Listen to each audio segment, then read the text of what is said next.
તારા ઢોલમાં બ્રહ્મનાદ છે. હા બેન, પણ મારું વરણ રહ્યું નીચું અને તમે રહ્યા દરબારની દીકરી. અને બેન, આ ધાયણું જ ગામ ઓગણનાથ મઢની જાગીરી છે અને મહંત પંચાનાથ ગાદીપતિ છે. મારે ત્યાં કોઈને લઈ જતા પહેલા મારે એમને પૂછવું પડે. અને આ ગામમાં મારા 2-4 ઘર છે.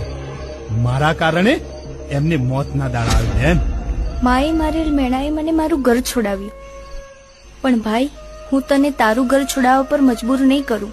જા પૂછી આવે મહંતને, કદાચ એમનું જ ગુરુબોધ મને અહીં સુધી લઈ આવ્યું છે. હું એમને પૂછીને આવું છું બેન.